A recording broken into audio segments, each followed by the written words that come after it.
Westminster will begin the meeting as we always do with a pledge to the flag and a moment of silence. I pledge allegiance to the flag of the United States of America and to the republic for which it stands, one nation, under God, indivisible, with liberty and justice for all. Thank you very much. If you have an electronic device, please silence it for the duration of the meeting out of courtesy to others. Before we dive into the agenda, I want to recognize Commissioner Dennis Frazier. Thank you, Commissioner, for coming out to our meeting. It's always good to see you. It's always great to be here. You have something to say? I just have a couple of things. If you don't want to interrupt me, but I'm okay. It's too late. Appreciate you giving me a chance to talk. I just want to say thank you to both the doctors that are now leading the board. Thank you very much for the work that you've done. I want to say especially thank you to you, Dr. Wack. If you remember when I ran and actually won my city council seat the first time, I ran on a slate with 2 other people. Thank God all 3 of us did not get in. Dr. Wack was the 3rd person, those no good, or might add, for that election.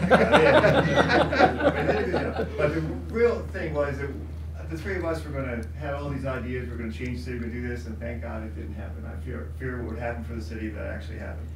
Dr. Wack sat right next to me up here up here, and I would ask him questions, and he would always, even though we ran against each other, he was very nice. He gave me the right answers. He didn't try to lead me astray, and he really helped me out tremendously for that time, and I really do appreciate that, because I wouldn't have latched on to the job as quickly as I did without you help. And then for the 4.5 years, I guess, that I've been a county commissioner, I've talked to Dr. Wack and Tony about every other month and going over stuff and back and forth and how we could help each other out. It has been tremendous. I think it's a loss to the city that you're not going to be there, but you've done a tremendous job here. You really have. And not just with the fiber, everything, all the little common sense things that you do and all. He never gets upset, he never gets flustered, anything like that. No matter what's coming, he's calm, he moves forward. It's great. It just done a tremendous job. Clearly haven't spent enough time with him. Not me, okay? Maybe other people, but none of me hasn't got upset. So I just thank you for your time on the council, and thank you for the help that you gave me when I was first learning this job. I really do appreciate it. Thank you.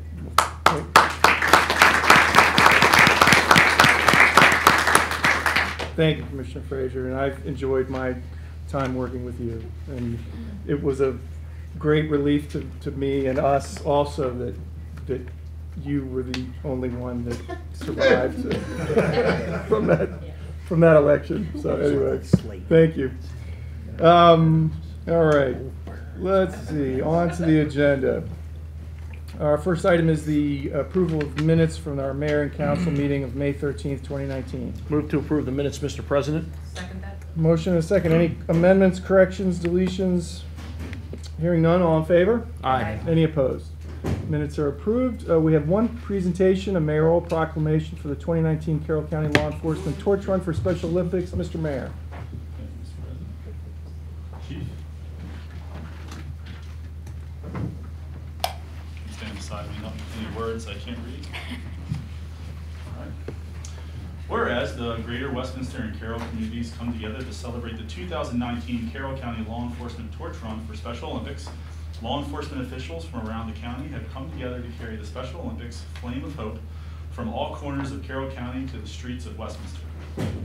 Whereas the mission of Special Olympics Maryland is to provide year-round sports training and athletic competition in a variety of Olympic-type sports for Maryland's children and adults with cognitive and developmental disabilities, giving them continuing opportunities to develop physical fitness, demonstrate courage, experience joy, and participate in sharing of gifts, skills, and friendship with their families, other Special Olympics athletes, and the community.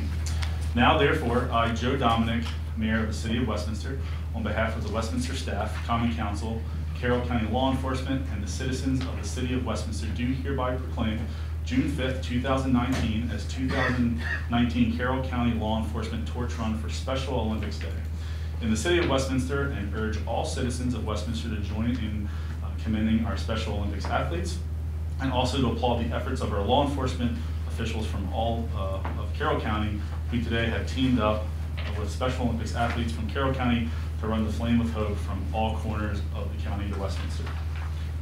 Chief.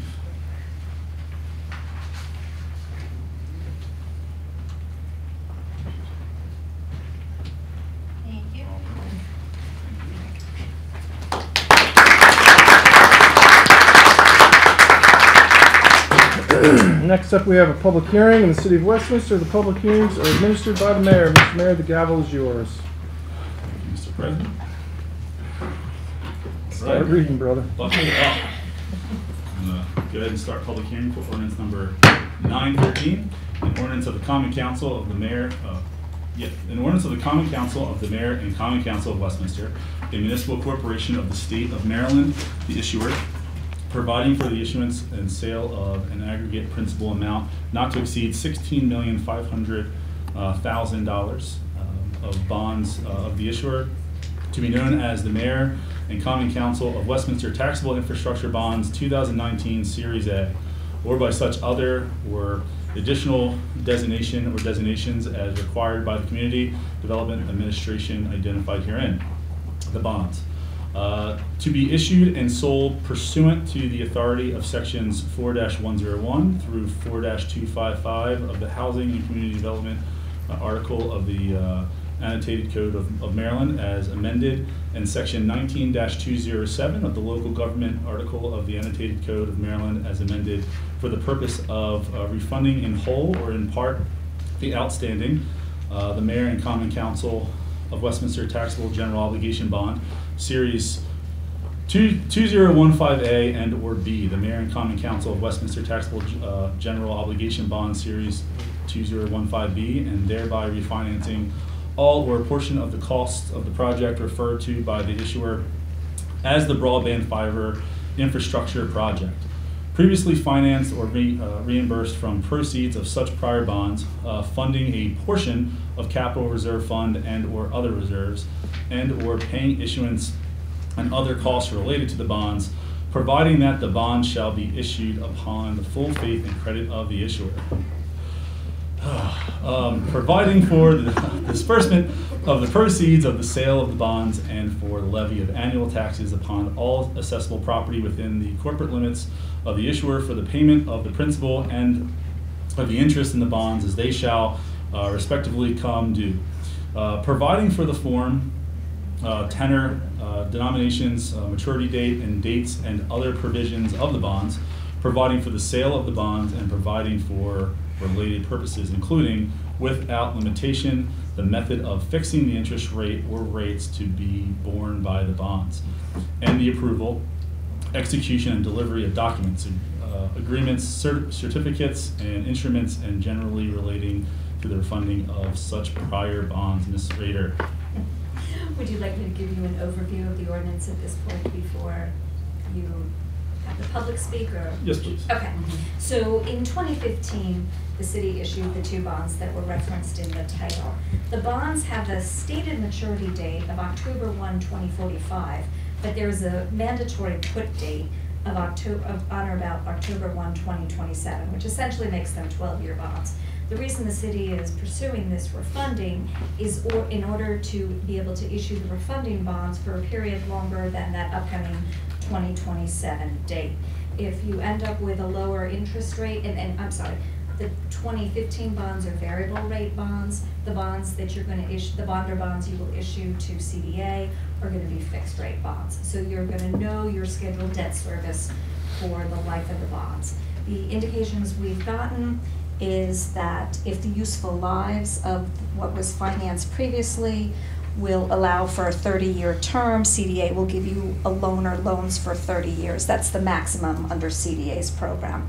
So this ordinance, as indicated in the title, authorizes the maximum not to exceed a principal amount of $16,500,000. The Section 1D sets forth the percentages of the interest rates that will aggregate and result in a total interest cost expressed as a yield of not to exceed 3.65% if any particular bond has a term of 5 years or less, up to 4.70% for a bond having a term not exceeding 30 years. What's going to happen is CDA will go out into the market and do a standalone taxable financing in order to be able to loan the proceeds to the city. So the loan you receive from CDA will be evidenced by a bond or bonds the city issues to CDA, the Community Development Administration. And the interest rate on the CDA bonds will be essentially passed through to the city. And again, that yield isn't necessarily the stated interest rates, but it's the amalgamation of all the interest rates on the bonds. Again, as mentioned in the title, you're going to back these bonds by a pledge of your full faith and credit. CDA also has a intercept mechanism, whereas if the city defaults, CDA can instruct the state treasurer to transfer to CDA any monies that are owing to the city from the state, particularly income tax revenues that would typically flow to the city. The substantially final form of the bond is attached as Exhibit A. There will be a repayment agreement between CDA and the city. That's essentially the loan agreement. There will be the pledge agreement that provides for the pledge of the city's full faith and credit and that intercept mechanism. The city will also be required to file its annual audited financial statements with CDA because CDA issues its bonds to the public, and so CDA has to provide certain ongoing continuing disclosure to its bondholders.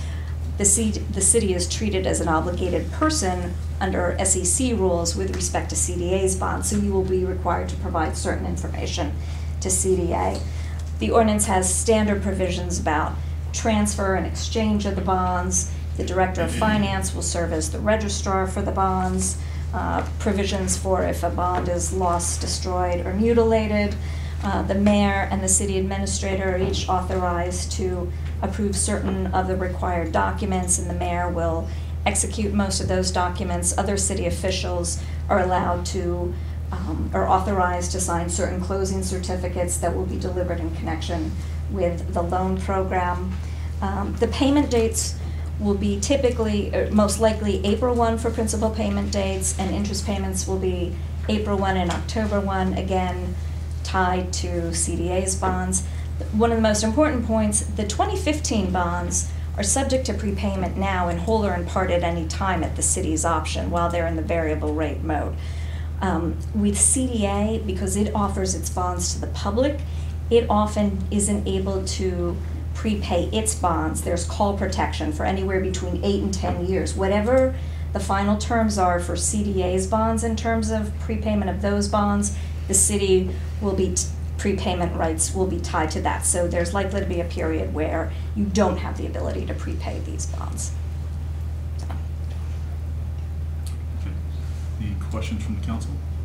All right, we're going to open up the public comment. If anyone would like to make a comment, you may stand, say your name and address, and you have about 2 minutes. Okay, we're going to go ahead and close the public hearing for ordinance number 913. Mr. President, your gavel. Thank you, Mr. Mayor. Onward, we have 1, 2, 3 items on the consent calendar. I'll take a motion to approve the consent calendar. So moved, Mr. President. Second. Motion and a second on the consent calendar. Any questions of staff about the items on the consent calendar? Hearing none, all in favor? Aye. Any opposed? All right, reports from the mayor. Mr. Mayor. I'll keep it short, Mr. President. I would just like to say that in this is my first transition meeting as mayor. The last one was the one that I was the transition. So I would just like to take a moment. I know we have some things to say later, but and say it was almost always a pleasure and always an honor to serve with the current council. And I knew he would laugh. I look forward to serving with the new council. I think we have some of the most important things ahead of us.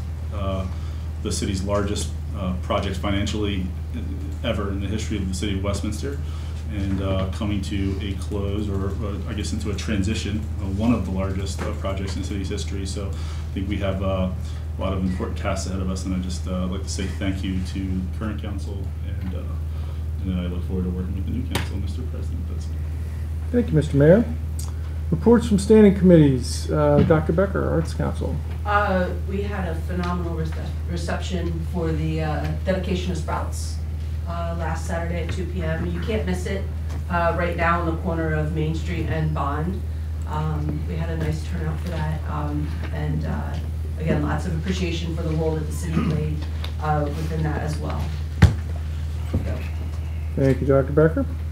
Economic and Community Development, Mr. Pecoraro. Nothing tonight, Mr. President. Nothing from the Finance Committee, Personnel Committee, and Public Safety, Mr. Kavachi? Nothing from personnel, Mr. President. From public safety, just want to call attention to the fact that our PD has made a couple of very solid arrests here recently. As a matter of fact, those press release went out today related to individuals that were they were apprehended, right? Are they on their way back now, or are they already back? They're back. Two individuals that committed pretty serious robbery with a firearm, and they've done real good work finding and getting these people back in here to face justice. I think it's been 3 or 4 of them in the past few days that are very solid. A couple drug-related arrests as well, which are always good to see. So great work, guys. We appreciate it, and you know, I know everybody everybody greatly appreciates those kind of arrests. It means a lot to everyone. Thank you, Mr. Kavachi. Councilman Yingling, Public Works. Yeah, so for those of you that don't know, but I think most people in this room know, we've one of our main initiatives on Public Works Committee is finding a new water source. We're doing that pursuing water reuse. We've made a lot of progress, and the last meeting we had was with some high-level scientific leadership at Maryland Department of Environment. So there was kind of some action items that we, the city staff was taking. So I wanted to ask Ms. Matthews if she could just give a brief update on where we are, public relations, where we are with the scope of work with WATEC, and invite Mr. Glass to, you know, fill in. Both of you, please, can you have a quick overview? Sure, I'd be happy to. Since the meeting in the end of April, we've had 2 primary follow-up lines of communication with MDE. One is trying to get some consensus on the testing standard that will be used. As Councilmember Yingling may recall, this was something that was talked about quite extensively at the meeting. So we did send a formal communication asking them to sign off on the testing standard recommended by WATEC. We are still awaiting a response, but we hope to have that very soon. We've also approached the state about possibly using the state lab for the testing. They certainly have been a very vocal and supportive partner, but we'd like to try to have a little money behind that partnership. Okay. Mr. Curry, who you might remember, Councilmember Yingling, is not actually over the state lab, so he is kind of working that through his channels. In regard to the RFP for Public Information Services, Mayor and Common Council may recall that one of the tasks I was working on was whether or not there was a contract on which the city could piggyback. I have not been able to locate such a contract. With Ms. Palmer's help, however, did find a very good RFP template that I'm going to use as the basis for ours. This was a almost on point RFP that was issued by the Unified Government of Athens-Clarke County, Georgia, which is around the University of Georgia area. Actually spoke to one of their technical staff about kind of what their experience has been, what they learned through that RFP process, and she was also kind enough to provide me with the names of the vendors who replied to their RFP as a good starting point. On the funding side, our lobbyist has provided an update on our meeting with MDE to the U.S. Chamber of Commerce's Vice President for Environmental Affairs and Sustainability. The Chamber, obviously across the country, is very interested in water reuse because of the impact that water constraints can have on economic development. We're in the process of scheduling a call with this gentleman to discuss some possible grant funding opportunities that might be available through the U.S. Chamber of Commerce. We just have had some trouble aligning dates at this point. There is also and Jeff may have to help me out here, I think I have it right. There's a program through the EPA called WIFIA. I believe it stands for Water Infrastructure Finance and Innovation. It's an EPA administered program. Basically, I'm reading through all the materials. They're quite precise about what their grant funding requirements are, down to the stage of what fonts you're allowed to use, both size and type of font. Got about 5 to 6 hours of a taped webinar on YouTube to look forward to in my future. And they have a letter of interest date of July 5th, so I'm hoping we have enough specificity around that we might be at least able to file a letter of interest possibly for some funding through the EPA. I know Mr. Glass had a conversation earlier today with WATEC about the drafting of their contract, as well as some possible grant funding from a different agency. So I think I'll turn it over to Mr. Glass to kind of fill you in on those details. So basically today what we were able to do was hammer out a draft proposal contract with WATEC It's going to be as a lump sum, and then beyond any specificity in that lump sum will be fee for service if there be an extension beyond the initial pilot then. In addition, we found out today that there is a potential for a grant through the United States Bureau of Reclamation as well. Those numbers are, although matching, up to $400,000. Sure. And they're looking for something, project for this exact thing, actually direct or indirect total reuse, and on the East Coast, right? Because so far everything's kind of been on the other side of the country. So it looks like they're very interested in our project as well. Great. That's awesome. For those you don't, WATEC is our engineer based out of Gaithersburg. They're world-renowned, known for doing projects like that. Water reuse, they do it all over the world. Then also they designed our cranberry treatment plant, is that right? So Barb and Jeff, on the federal side, that's really exciting. When Senator Cardin was here, I did tell him about that so if there ever comes a point where we need to contact those people and let them know, if it ever reaches that, please let me know. So thanks for Thank you. That was a very good report. I'm really glad to hear it. Great, thank you. That's all, Mr. President. Thank you. Council comments and discussion. Anybody have anything they want to put out there for discussion? Mr. President, I do. Mr. Gavacci. Mr. President, as I think most of you are aware, years ago, during the financial downturn, we had to find many ways in which to kind of get through that pretty tough period back in, say, 09-10 timeframe. We did that without any reduction in staff, although, of course, there were cuts that took place relative to what we spent money on, pay, things of that nature. And one of the things that transpired during that time is we did reduce significantly the take-home car policy for our police department. That was then. This is now. The mayor and I have been working on this for a couple of months at this point, and working with our new chief. And I will say our old chief as well was also wanting to do this, and we believe now is the time. In doing the research and looking into it, it looks like it's going to be not very expensive to do, and it's not really saving us all that much cash outlay, and there are some significant benefits to opening that program back up, particularly pertaining to retention. As we all know, we've seen the PD have circumstances where they're struggling to get people to come in and apply and be police officers. It's a tough time right now nationwide to get good quality police officers. And once you get them, you need to keep them. It's very expensive to get these people in. It's very expensive to train them, to outfit them, and to then have turnover costs a fortune. And one of the things that we've consistently heard is the lack of ability to have their cars as take-home vehicles is a big reason why people are relatively unhappy, and a reason that some of them have left, or at least certainly it's one of the contributing factors. So to that end, we'd like to turn that policy around and go back to allowing our police officers to have their cars to take home, regardless of where they live.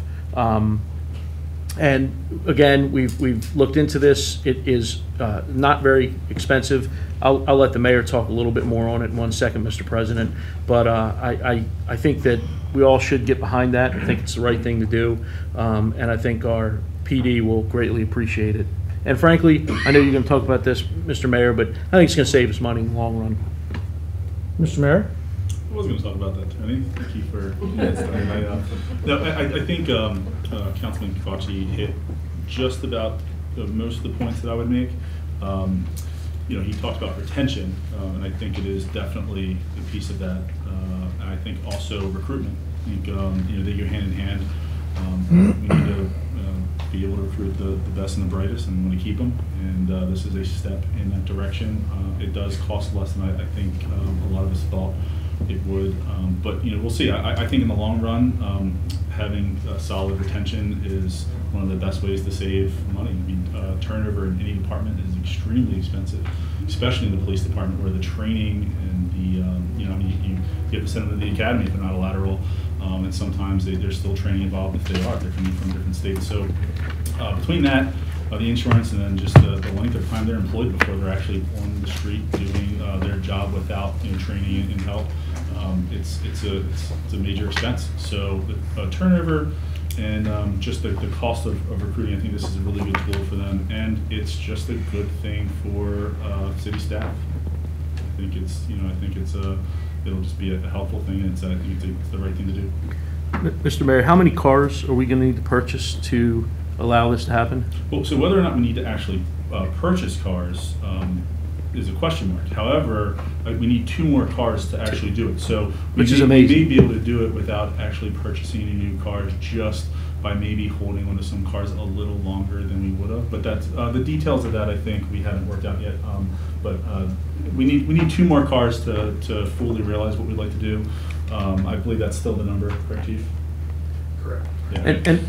And I would also add, Mr. Mayor, that what we also believe in the research that Chief has done, I know you've done some and I've done some as well, is that when a police officer has a car that he takes home, he takes pride in that vehicle. It's his vehicle. It's not a vehicle that gets shared by 2 or 3 other guys. It's not a vehicle that's constantly being hot seated.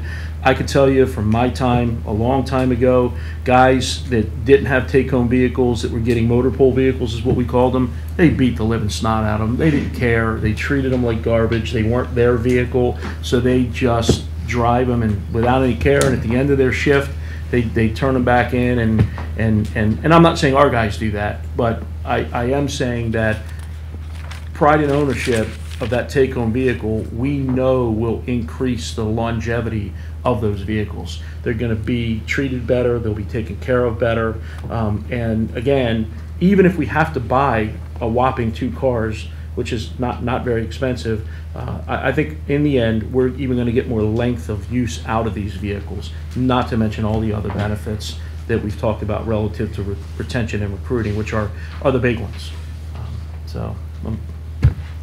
I guess I think most of you are aware of this to some extent. Any of the comments or anything anybody wants to say, or we're good to go and we're going to make it happen? Good to go and we're going to make it happen? Good. So. Any other comments, discussion? Dr. Becker, you want to make any announcements or anything? I'd like to say that I'm looking forward to joining Dr. Becker and her wife in a new, well, it's not a new initiative, but it's new for me, with an organization that is ramping up, creating STEM activities with an environmental and socially conscious flavor, and it sounds like it's going to be a lot of fun. So I'm really looking forward to that. So just to follow up on that, so yes, Dr. Wack and I are going to continue a collaboration here, moving forward for. I don't see an end to it. Heck no. Really, at some point in time. But within the last year, my wife and I have founded a nonprofit STEMivism group, which is for social activism in the STEM fields. And so we're in the process of, we have some documents under work, we have some things, but we're in the process of working with Dr. Wack and a few other local individuals in sort of making a more formal sort of approach to the future of the organization and things. So I think that we will be spending quite a bit of time talking about the future of science and technology over the next several years. It's going to be fun. All right. Mr. President, yes, I Mr. have another thing. So we're going to talk about this later, and certainly some of the comments that are going to come a little later in an official capacity, so I don't want to belabor the point, but I'm just extremely grateful to have gotten to serve with the 2 of you. You guys have done a hell of a job. It's been just a pleasure.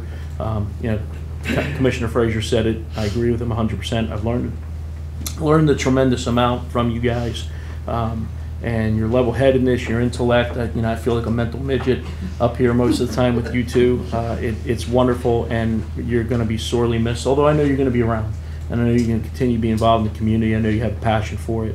but I'm just grateful to have gotten to spend the time serving with both of you. Thank you very much for everything that you've done. Thank you. Thank you. All right, on to bids. We have one bid, award of contract, reservoir liner and cover replacement project. Mr. Glass. Yes, sir. Earlier this year, it was discovered that there were defects in the synthetic liner and coating cover for a Clearwood reservoir on High Acre Drive, kind of up behind where Target is located. And those defects could potentially contaminate their stored drinking water. So when that was discovered, it was removed from service, and it will remain out, obviously out of service until this liner and cover are replaced. The existing liner was installed in the 1980s, and existing cover was installed at the same time, but had been replaced in the year 2000. Unfortunately, both have succumbed to the elements and degradation of UV radiation. The Clearwood Reservoir plays a vital role in providing water to the city's water system, especially during times of increased demand such as fire flows and warm weather conditions. For those reasons, it's paramount that the project move forward with expediency. Additionally, installation of the liner and cover can only occur during warmer temperatures due to the nature of the on-site layout and ultrasonic welding for the plastic material that's used. So given the time sensitivity of this matter, we solicited proposals from known manufacturers and installers of these the materials in question. As of this date, we have one proposal that is complete, and it's to the tune of $91,860. We're waiting on one from, and that's the Industrial Environmental Concepts, or IEC. That's the darker of the two handouts that I provided. The other one is from the Lakefield Group, and they've not provided their number yet, but profess to do so within the next few days. The last group was called BTL Liners, and actually their process is not compatible with the on-site work and what we need to do there. So, and this project was not funded in the existing adopted budget because we didn't know of the potential contamination issue at the time. But you may recall Ordinance 914 amended that budget and included the funds that that we had planned to do in the next fiscal year for $125,000 for reservoir-related improvements. So my request is that we would get approval to go in either direction, either to Industrial Environmental Concepts or the Layfield Group, depending upon the actual numbers that we get from the Layfield Group. So we know that we can have the project done for $91,860, but there is a possibility that it could be more economical than that. And how we do that, I'm not completely for sure. Maybe Mr. President? Matthews can help. Hi. I think we can probably just make a motion to go ahead and approve it with an amount not to exceed. Yeah, if I may, this actually likely qualifies as an emergency procurement under the city code, just because we're dealing with potential contamination of the city's water source or having to take it out of service, which would certainly be problematic. In talking to Ms. Levan, we probably could have just notified you of that and proceeded, but given the timing of tonight's meeting, we thought we'd at least take this opportunity to bring this forward. I'm not sure if a motion is necessarily even needed. It certainly wouldn't hurt, but we can certainly notify you in writing under the emergency procurement provisions of who the successful bidder is later this week via email. But once again, we did think it was best to sort of bring this issue forward while we had the opportunity to do so tonight. Ms. Leon, did you want to add anything? No, I think Mr. Glass and Ms. Matthews have covered it all. Emotion certainly doesn't hurt, and I think everybody's interest is in transparency, and most likely they would have brought you a particular contractor to award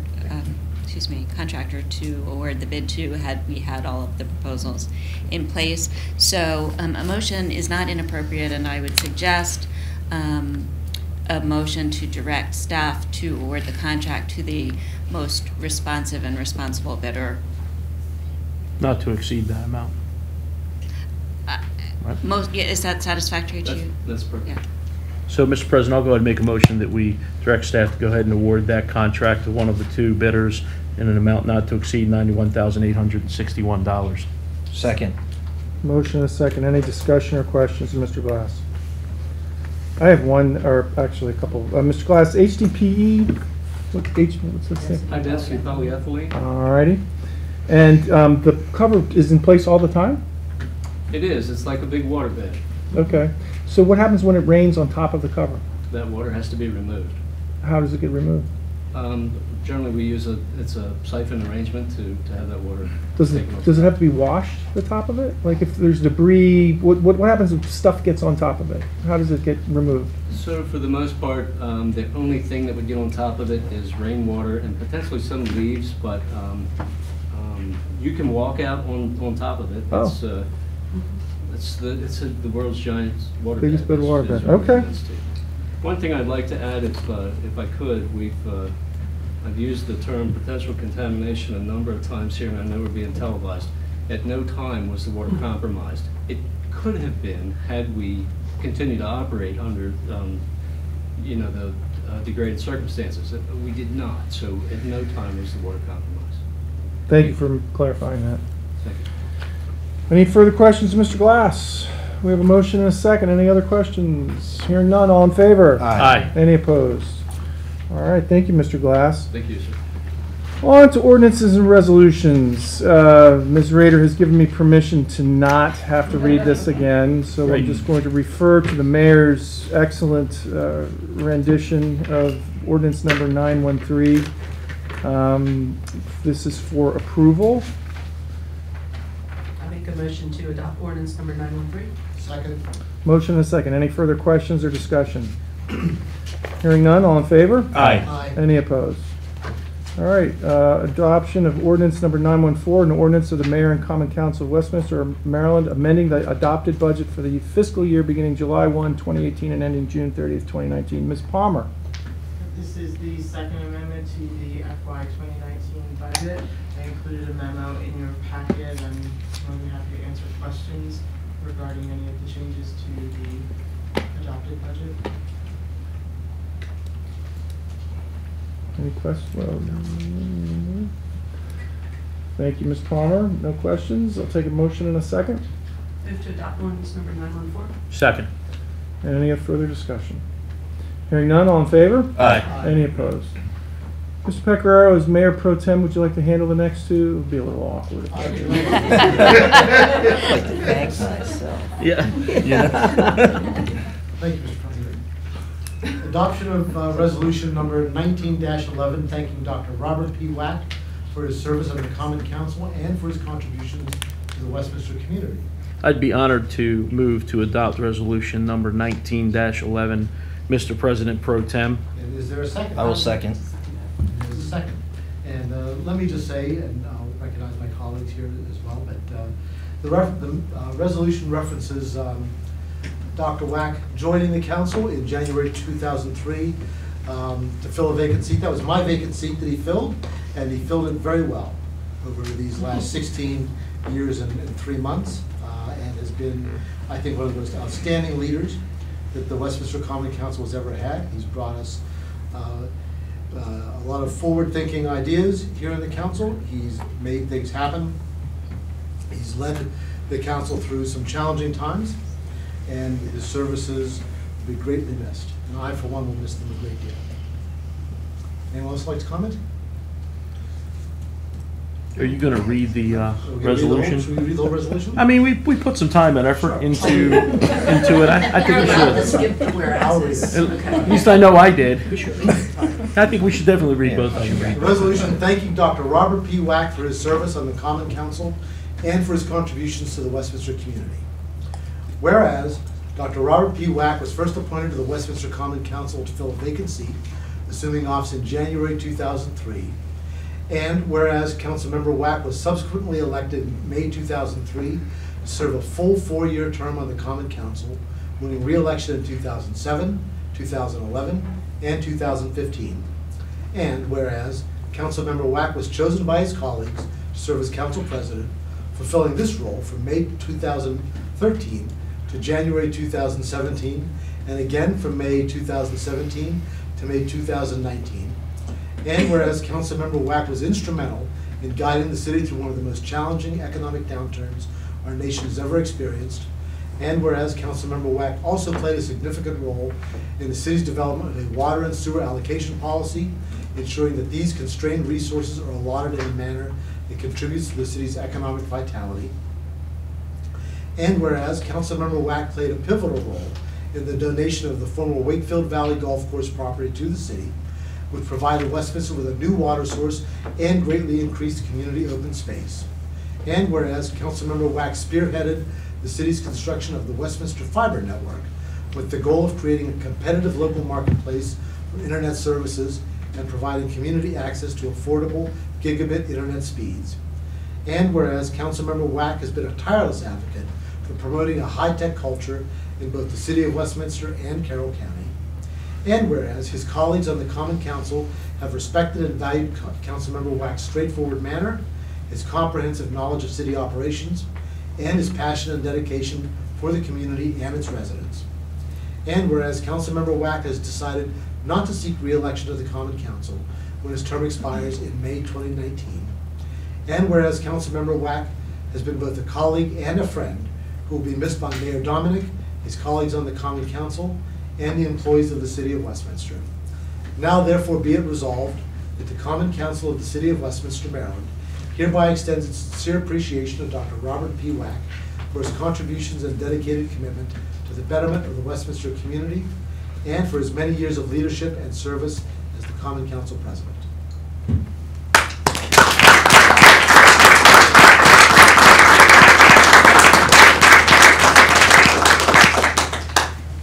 You gotta call the question, don't you? We already We have to voted. vote. don't We we? did vote. We do have to vote. Well, I'd like to say something real quick. I want to recognize my wife, Lisa, who's here. And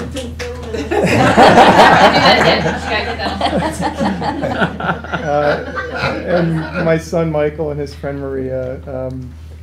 I couldn't have done this without my family's support. They were with me the whole way, and it definitely took a toll sometimes, and they were always supportive and had my back, and so I just want to say thank you very much for standing with me all these years through all this good times. And thank you guys. It's been real. You know, you guys and the other folks, the people who I refer to as the titans of Westminster government, you know, Tom Ferguson, Suzanne Albert, Roy Cavacci, Damien Halstead, you know, these people were my mentors. They taught me how to do this job, and I am deeply appreciative to them. And thank you to the city staff. You know, without you, none of this could happen. So I appreciate it all. Thank you. Anyone else like to comment before we vote? He's still gonna be around. Not dead yet. He's sitting in the back row together. All those in favor, please signify by saying aye. Aye. Opposed, say nay. The ayes seem to have it, the ayes have it, and the resolution is adopted. Greg. I will not veto that. I will vote, but I cannot veto. Excuse me. Before you all move on, could we please have a photo opportunity? I don't know who would like to present We're gonna this, do but mowers next? We'll do one at a time. I guess. Oh, that's nice. Straight, you gonna vote? Make sure I got the invite first. I am a guest of the council here, I believe.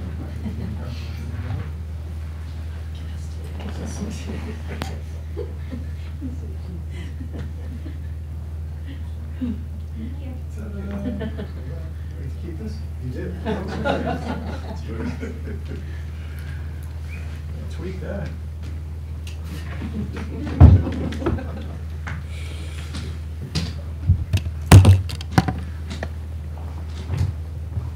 All right, and we will now move on to resolution number 1912, which I will read and we can Resolution number 1912, thanking Dr. Mona L. Becker for her service on the Westminster Common Council and for her contributions to the Westminster community. Whereas Dr. Mona L. Becker was first appointed to the Westminster Common Council to fill a vacant seat, assuming office in January 2015, and whereas Councilmember Becker was subsequently elected in May 2015 to serve a full 4-year term on the Common Council, and whereas during her tenure on the Common Council, Councilmember Becker provided invaluable expertise and insight to the Common Council's deliberations on environmental issues, and whereas Councilmember Becker's technical knowledge was particularly helpful to her colleagues in the city's efforts to address its water supply constraints and in upgrading the wastewater treatment plant to enhance nutrient reduction standards, and whereas, as a lover of the arts, Councilmember Becker was a steadfast supporter of the Carroll Arts Council in her role as Common Council liaison to the organization. And whereas Councilmember Becker was known for her thoughtfulness and collegiality during her service on the Common Council, always respectful of the opinion of others. And whereas her colleagues on the Common Council valued Councilmember Becker's level-headedness, noting that she often served as the voice of reason in discussions of particularly challenging matters. And whereas Councilmember Becker consistently demonstrated warmth and kindness in her dealing with members of the city staff, regularly thanking them for their hard work and dedication.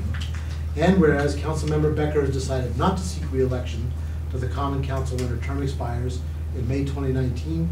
And whereas Councilmember Becker has been both a colleague and a friend who will be missed by Mayor Dominic, her colleagues on the Common Council, and the employees of the City of Westminster. Now therefore be it resolved that the Common Council of the City of Westminster, Maryland, hereby extends its sincere appreciation to Dr. Mona Becker for her contributions and dedicated commitment to the betterment of the Westminster community.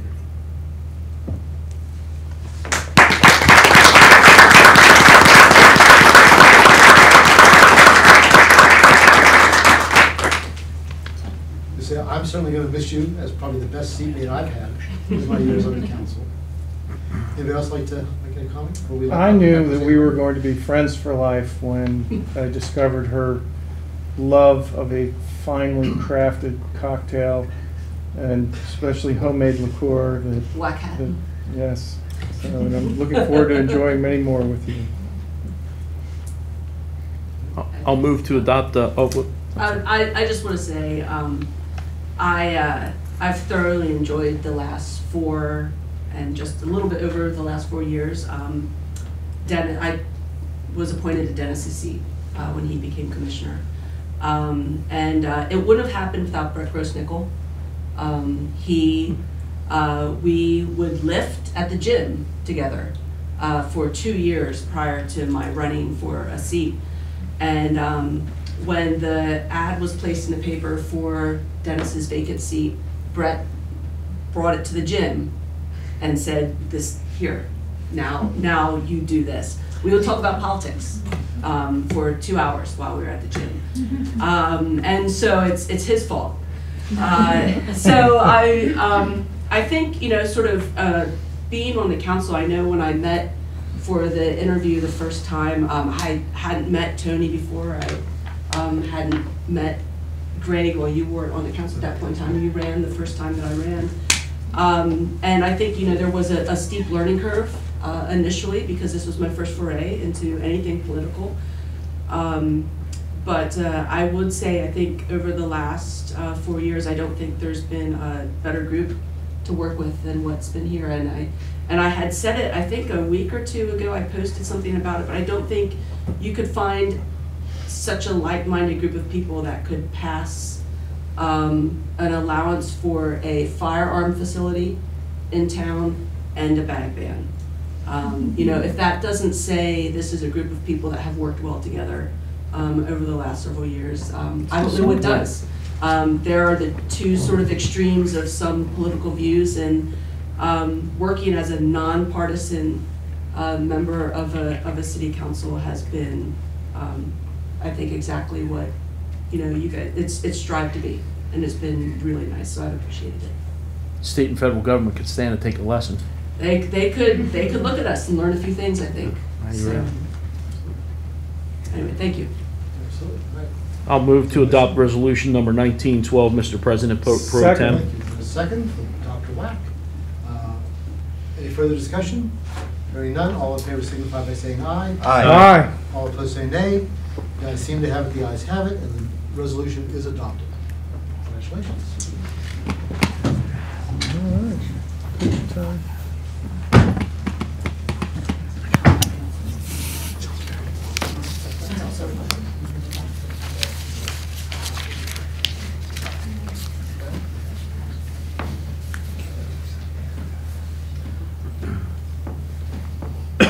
Thank you. Oh, I'm Roberts. How high def Oh, is I your kind of like this one camera? better. We took the pictures with the wrong ones. It's all right. She's taking pictures. Only internet conspiracy They zoom in. theorists. It's good as zoom in. It'll be some sort of conspiracy theory in 20 years.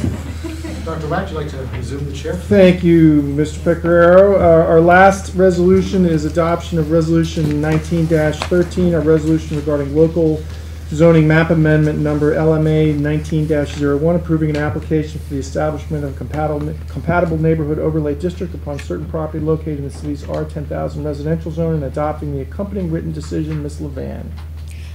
So as you may recall, you conducted a public hearing on a local map amendment filed by Conifer on behalf of the property owner, which is McDaniel College.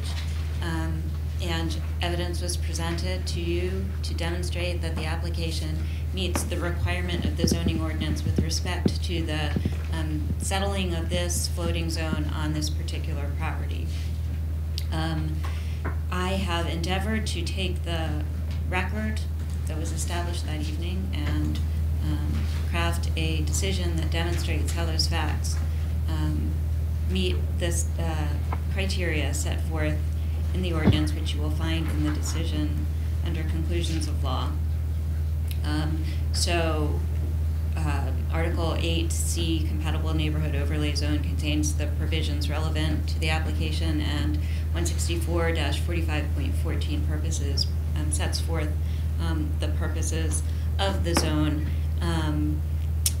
And we have endeavored to demonstrate in the draft decision how those purposes are furthered by this application.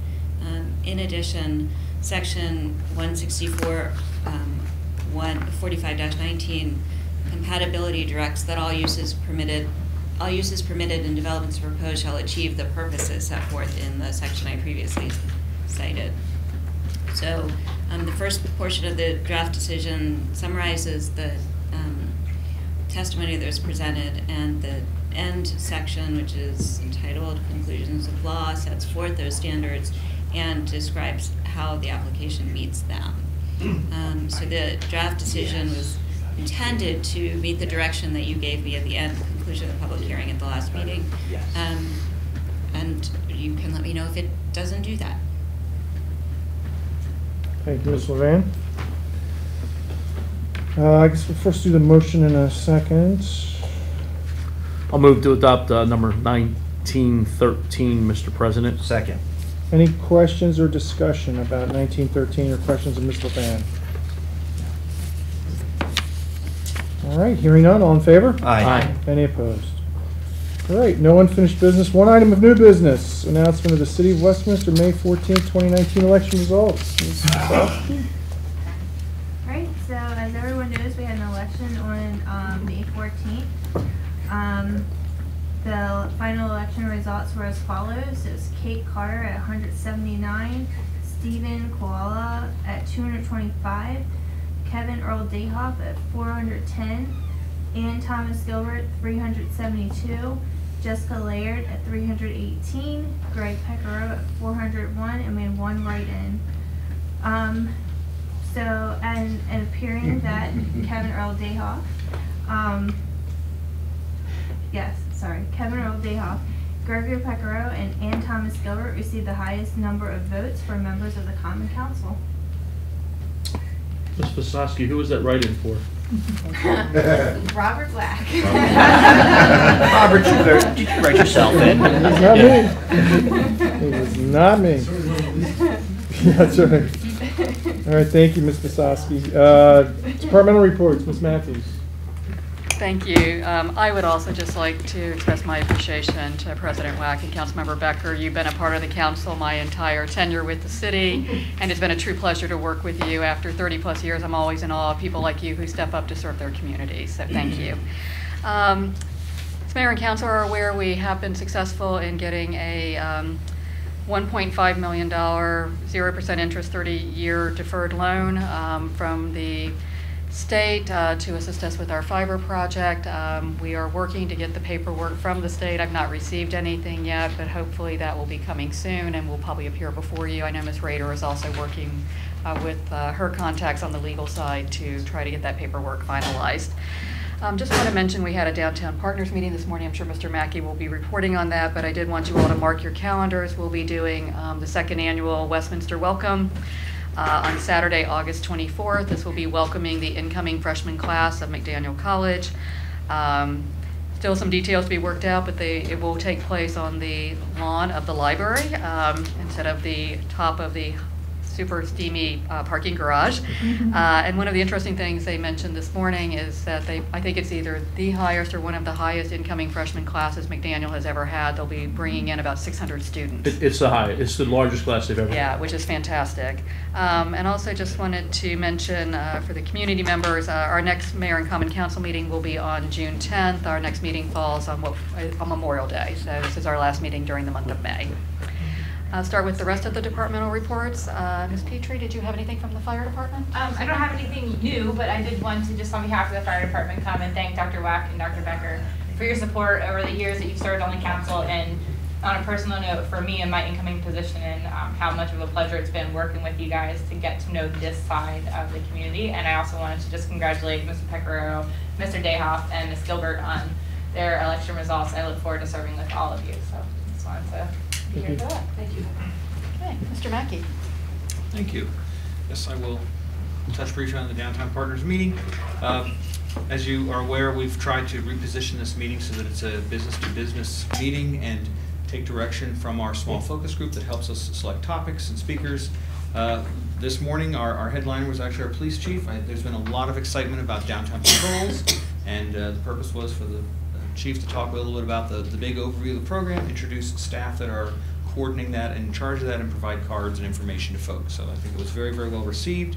As part of our business-to-business discussion, Tiampe Page talked about Midnight Madness. That is an event that is being taken over by the business community to run for the business community. And they have some new ideas. They're forming a committee. Those are exactly the sorts of things we had hoped might happen, and we're excited about that. We've reflected a little bit back on Restaurant Week and the Peep Show. I know that Carroll Arts Center did very, very well. I believe it was their most profitable year ever. I think we're responding to maybe where we can reposition some of our events to coordinate with that, and had that discussion. And I think it went very well. And of course, talked about Sprouts and the art facility being installed. And I think it was, again, very well attended. It was an exciting day on Saturday in that same space. So that's my report. Thank you. Ms. Childs. Good evening. The Human Resources Department continues to be very busy with new hires. We seem to have quite a few coming in here recently. We're also, again, I think I mentioned before, continue to work on our open enrollment for insurance, and continuing to work on the ambulance, and that should be in place by July 1st. That's all I have to see. Chief Ledwell. Sure, just to kind of build on the meeting this morning with the Downtown Merchant Partnership, we're going to assign a liaison to the group, so hopefully show up, report on what we're working on initiative-wise, and hear any feedback or issues from the group. So the intention is not to stay for the meeting, but just to do that and move on. We're going to try to do that with a lot of our community partners and try to keep the flow of communication open. It helps us to be more focused and efficient on addressing issues with our resources, and also to build community partnerships and good community policing. So that's the intent. We are on schedule to hire a lateral police officer on the 28th. She is Maryland certified, so it'll require minimal training, just some firearms qualifications and catching up on a little bit of in-service. Hopefully have her on the road shortly following that.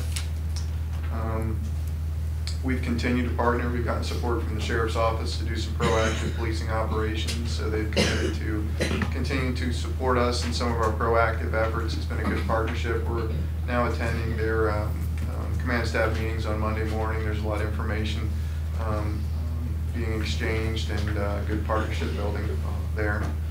We are having our annual awards ceremony on this Wednesday at 9 a.m. at McDaniel College Lounge.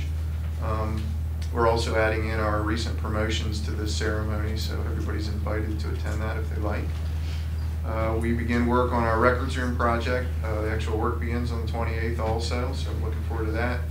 And we're beginning work on our HVAC dehumidifier system for the lower level of police headquarters next Tuesday. And that's all I have. Okay, Ms. Palmer. I just wanted to touch on the governor's $1.5 million zero interest loan.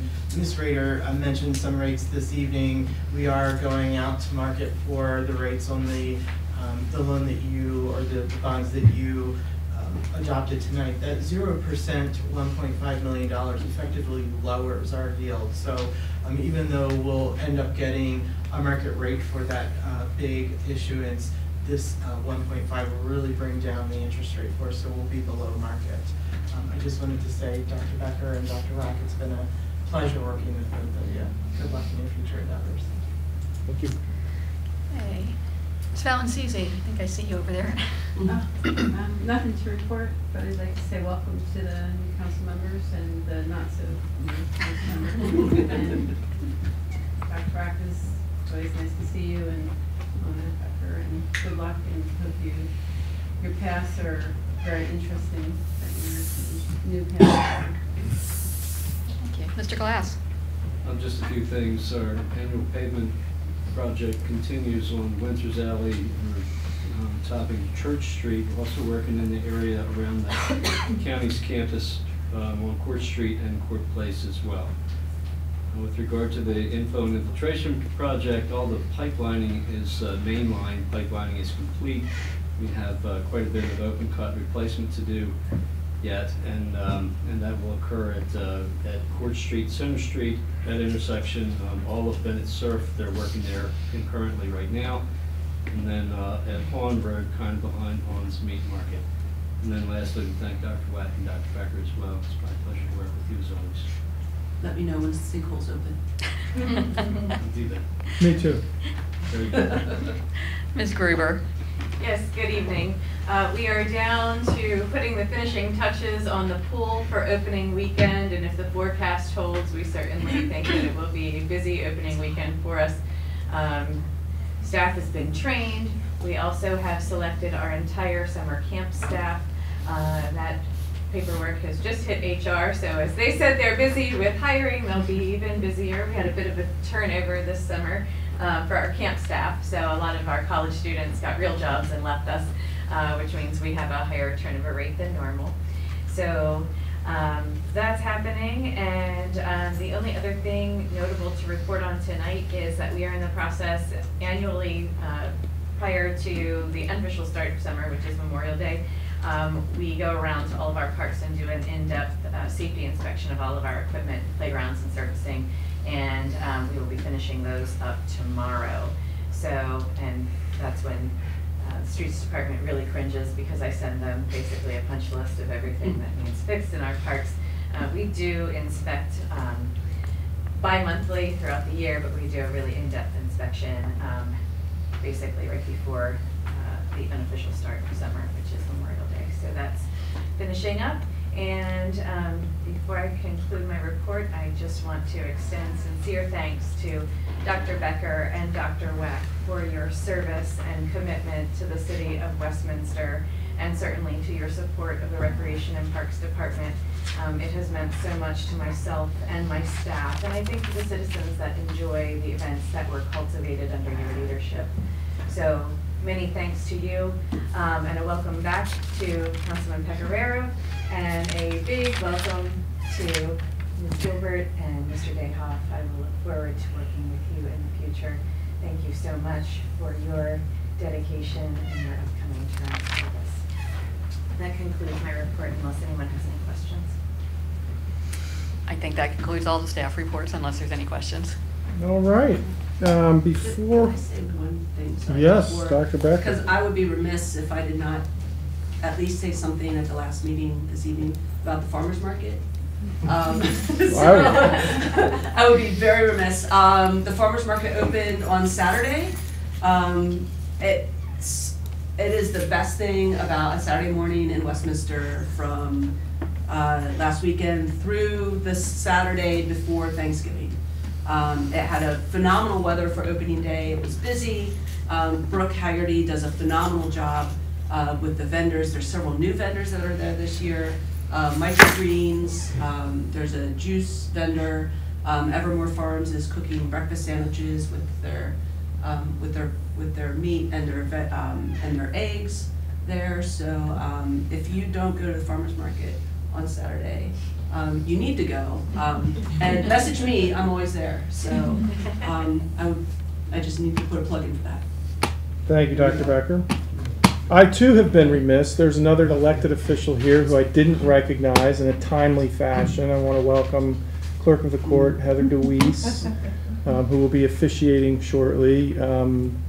Better known to many as the mother of Mackenzie DeWeese, Carroll County's finest female basketball star, and also known as Miss Kenzie in our family because she went to preschool with our son Jeffrey. Anyway, on to citizen comments. If you wish to be heard, please raise your hand and identify yourself with name and address for the clerk. Anybody? We're adjourned.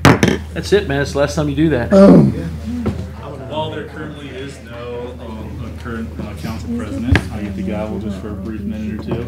We're going to bring up court clerk Heather DeWeese to swear in the new members, and then we'll continue with our next meeting. Please. Yeah. Hi, good evening. Good evening. So I Let's would do like, that I again. would like all three of you, there's three of you, correct? Three, All yes. three? So are you gonna stand there or would you like to come up here? Come around. I'm new too, so I'm not sure what the precedent is, so. We've done it both ways. We don't. Always running for new positions. Thanks for doing this, Heather. Appreciate Oh, it. no problem.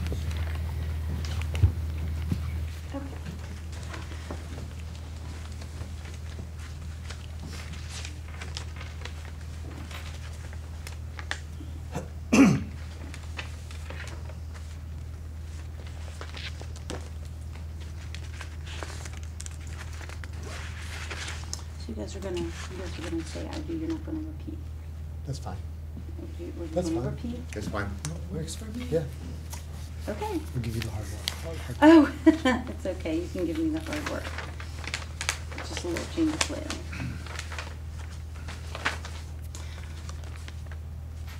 All right. Please raise your right hand.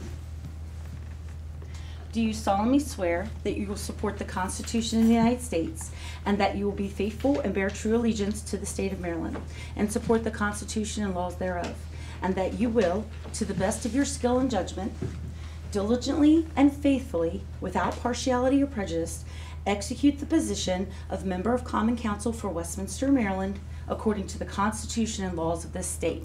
If so, then please say I do. I do. Congratulations. Thank you very much.